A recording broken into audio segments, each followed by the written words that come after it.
When 2017 and 2013 came, yeah, and Uhuru Kenyatta was looking for somebody to support him, Kalonzo Musyoka refused, Musalia refused, even Eugene refused. The only serious politician who was willing to cede his ambition for Uhuru Kenyatta was William Ruto.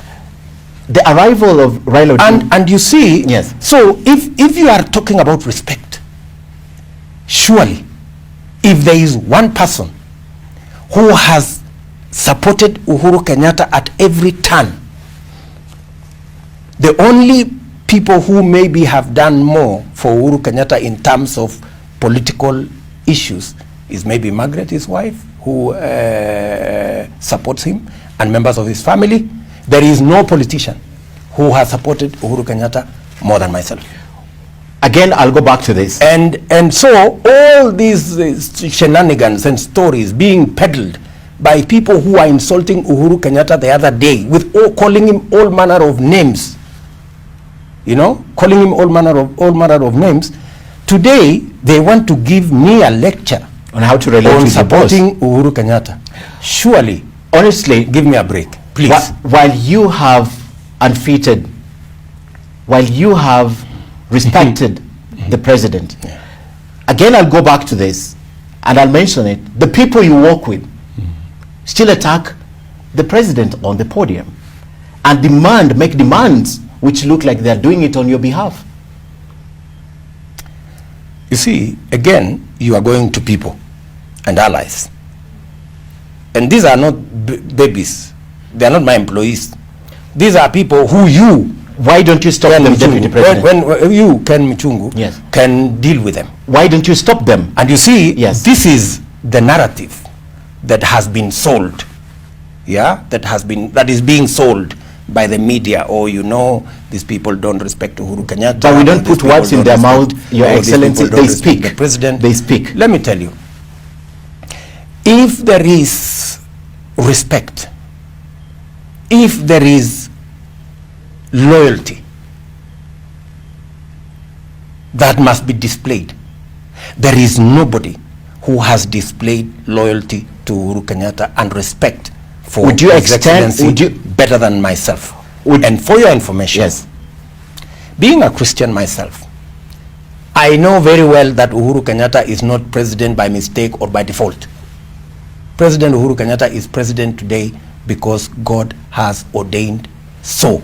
Why and would I you have stop a duty, people, Deputy and I President? have a duty to make sure that I respect the president.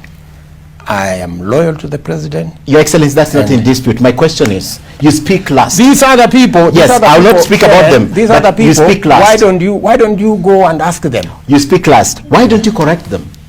You speak last in every forum. Why don't you just tell them what you said about my boss is not right? You will be surprised as to how much war I have with all these people. Okay. And even if you ask them, you know, even if you ask them, more often than not, I actually want to speak and finish the meeting even before other people speak. In fact, many of the times, they complain that they are harassed, that they are told, you cannot say this, you cannot speak for long, you cannot make this demand. I have gone out of my way. But you see, you can't control them. You are dealing with politicians. People. You are dealing with people who have their own minds and heads.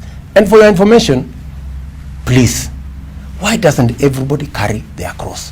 Which is true, but I'm asking you in that spirit, of respect, and to carry the cross. You're the senior most politician in the Jubilee government after President Uhuru Kenyatta. Correct. In terms of rank. Correct.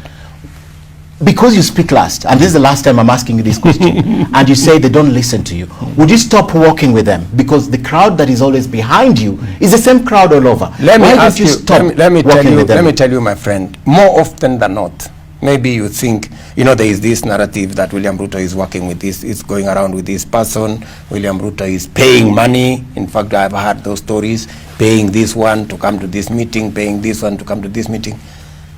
My brother, I go to many meetings. When I go to the coast, you will find that it is members of parliament from the coast who are there. When I go to Mount Kenya, it's members of parliament from Mount Kenya who are there. I never carry anybody from any other corner. Okay, but So let us be, let us put this to rest. all right. I have told you my position. Okay. I have told you these other people are grown-ups. Go look for them, ask them this That's question, question. and deal Good with it. enough. Good enough.